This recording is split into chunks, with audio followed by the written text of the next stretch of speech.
After a long hiatus, I'm back, and as usual, I'm going to skip the boring introduction and the personal details and me, and we'll get right into the book review of Ottessa Moshfegh's Lapvona. You know how much of a fan I am of the covers, and this is a very sick one. We've got the lamb. I don't know if it's coming through in the video, but he's got like a halo. Looks like a Caravaggio painting or something. Pretty beautiful. The awesome blue, the like old English style font. Reminds me of those tattoos people are getting in the numbers, and just with the Caravaggio style lamb. Badass. So first I'm going to talk about the bare bones plot stuff, you know, what this book is about on the surface, and then I'll talk about the themes behind it and why I liked it and why maybe other people may not like it. But I will say first, this is Ottessa Moshfegh's first book since her famous My Year of Rest and Relaxation, which I reviewed on here, and I loved it. And so I had personally high expectations for this one, which this book definitely exceeded the already high expectations that I had. So it takes place in a fictional medieval fiefdom called Lapvona. So think like Dark Ages or Middle Ages, but it's not a real place. So don't mistake this for a historical fiction book. I've read a lot of reviews and people are upset that this is not true to history, but in my opinion, it didn't need to be true to history. It wasn't supposed to be true to history. It was just an interesting vessel through which Moshfegh could dive into the psyche of people at the time and maybe how that resonates with us now. But it takes place in Lapvona, and there's basically two sections of Lapvona, or two classes in Lapvona. There's the serfs, the working people who work the fields, toil away, working hard all day, so that the rich can get richer, if that sounds familiar for some reason. And then atop of the village, you have the manor or the castle, and that is where the nobility and their armed guards live.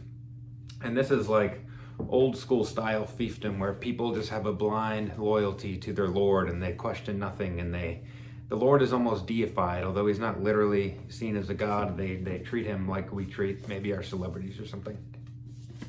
And there's a whole cast of characters through which Moshfegh tells the story. I won't go through all of them because I don't want to leave like a 30-minute review, but there's three that stuck out to me that probably will also stick out to a lot of the readers. And one of them, if there were to be a main character in this book, it would be Marek, M-A-R-E-K, and he is the motherless son of the town shepherd, and he is, I guess, prepubescent and by no means attractive. Frankly, he's portrayed as ugly and weak. He's a ginger, and while I love the gingers, you know, in this fictional village, they're seen as cursed or something, like a black cat. And he's not popular or anything. He has no mom, and he has your archetypal tyrannical father who beats him. Essentially, he's got nothing going for him, and he's supposed to resemble, you know, the lowest of the low in this village. And on the other hand, we have William, who is the spoiled lord of Lapvona. And he's not strong or handsome or anything either. He's kind of spindly and weak, and he has this voracious appetite where he's just eating all day, every day, and he spends his days being entertained. He just calls people in to sing to him and dance for him, and he is the epitome of the rich child who never grew up and never challenged himself. He has no responsibilities in life, no duty or anything. And he, as opposed to America, is supposed to resemble the spoiled nobility who does nothing basically, and they receive all the riches and do whatever they want in life. And the third and probably most interesting character to me is Ina, I-N-A, who is the village witch, for lack of a better word, kind of like a witch medicine man, medicine woman hybrid. And she is blind, she's literally blind, and she also served as the village midwife. So she's, you know, nursed a lot of the people who grew up in the village, even into her later years. She's this older character who is very wise in many ways. And I say she's a witch because although she is blind, she has this intense attachment to the natural world. So if you've read Hamlet, she kind of reminds me of Agnes from Hamlet. She just kind of lives out in the woods and she can speak to the birds literally, and the birds speak to her, so she understands everything that's going on in the village, and she knows where the herbs are and the plants. She comes up with these very natural medicines, if you will, to heal the people. And so she's like this old wise woman. And there's some of the village think she's a cursed witchcraft conductor, and a lot of people love her. So she is kind of like a third party, I guess. Yeah, like a third party to the nobility versus the villagers.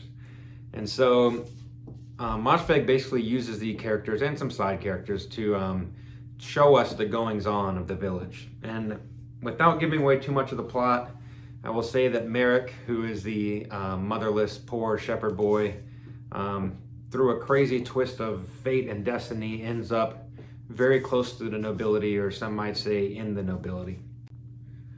And soon after Merrick joins or becomes close to the nobility, this intense natural disaster hits the village. It's a drought.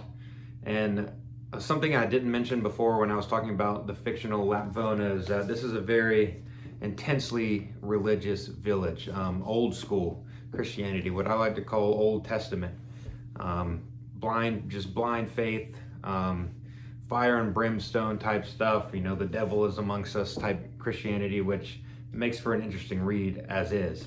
But when this drought hits the village, things get even more interesting in my mind. And this may be where a lot of people are turned off, because if you have to imagine a middle-ages fiefdom getting hit by a drought, there's a lot of chaos and debauchery that's going to happen. So there's cannibalism, there's murder, there's eating dog shit and mud and rape and all the things that maybe are uncomfortable to read, but it's an interesting way to dive into the human psyche, which we know that Moshfegh likes to do. And I don't want to give too much more about the plot for the people that have not read this book. I don't want you to read my reviews watch my reviews and know what goes on. So this is a perfect segue for me to talk about the themes that I found interesting in this book, and that may or may not appeal to other people. And the first one is just the use of the dichotomy, which I love in literature and in art, because I think it's just such a foundational part of the human experience, or at least the human psyche, is these dichotomies. And even outside of this book and a lot of the religious texts, it's always good and evil and dark and light. And I just think there's something very human about it's just very tempting to see things black and white, even if it may not be that way. But in this book, Moshfegh definitely uses dichotomies as a literary tool for us to analyze these characters and the psyches behind the characters. Okay, so the first one is obviously rich and poor, nothing new under the sun.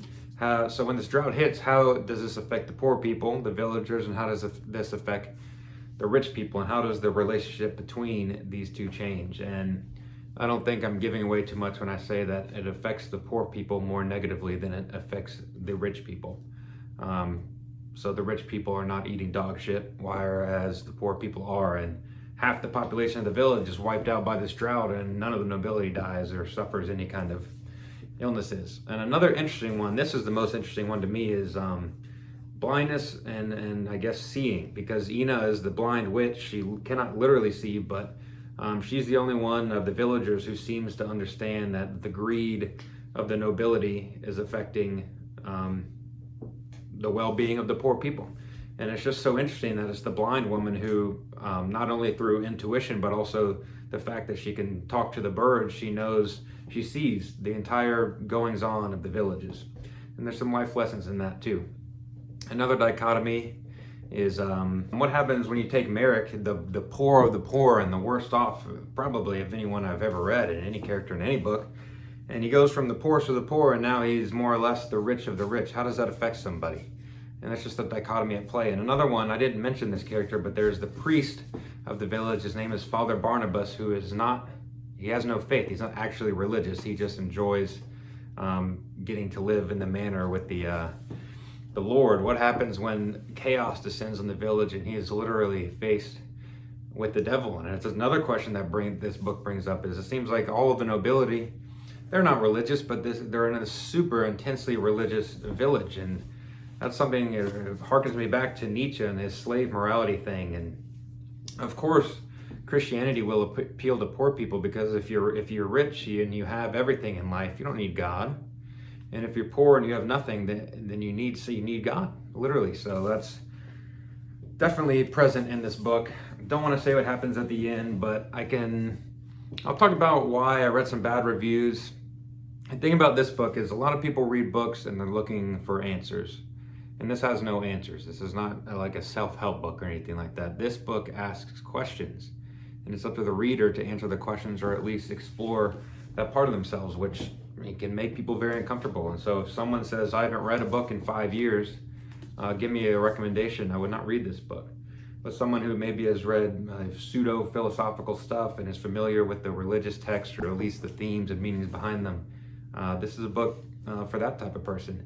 Not to mention, it's also uncomfortable for a lot of people to be reading about the human state during these intense natural disasters. But for me, I like exploring all parts of the psyche and all parts of the human experience, and there's no better way to do that than through probably art, and specifically through literature. And I forget where this quote comes from, but it goes something like, it's the artist's duty to descend into the depths and the darkness and to bring something up tangible for us to use and to heal with. And that is exactly what this does, but don't expect it to be answering any questions. And I will pair it with, I knew when I was reading this book that I wanted to get a drink to pair this with that was just like sweet, a suckling, maybe a mead or a cider, because that's supposed to resemble the richness of the nobility who's literally eating sweets and cake while the people below them eat shit pies. And but I didn't want it to be sweet because I wanted a dichotomy, because that was a big part of this book, is the dichotomies. And I just found this.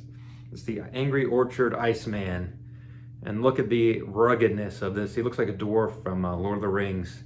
And that font is kind of intimidating. And you've got the frozen tree branches that resembles hardness. But on the inside, you've got, it's a cider.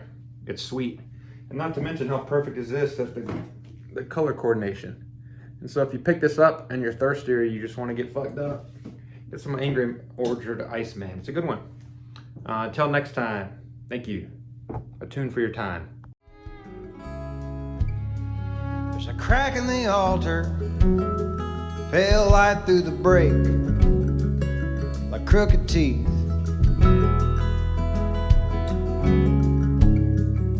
And I couldn't falter, knowing what was at stake, nothing of underneath. And the hills move like lungs, the river speaks in tongues, and